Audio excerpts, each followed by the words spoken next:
Petang tuan-tuan, di sini saya ingin sedikit berkongsi berkenaan dengan kursus yang telah dianjurkan berkaitan dengan keletihan, kelesuan dan yang berhubung kait dengan kekurangan tidur, iaitu yang boleh menyebabkan kita microsleep dalam semua keadaan dalam kita menjalani kehidupan kita.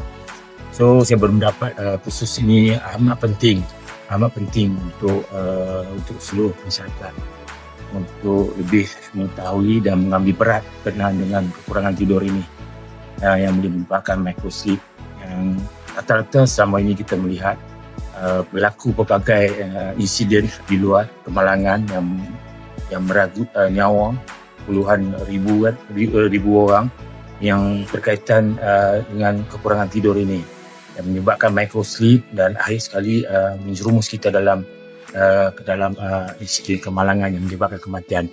So saya mendapat kursus ini amat penting dan perlu masyarakat mengambil perhatian yang serius, dan saya rasa kursus ini perlu dipanjangkan kepada seluruh lapisan masyarakat untuk sama-sama kita mengambil perhatian yang serius mengenai perkara ini, supaya untuk betapa pentingnya keperluan untuk kita menguruskan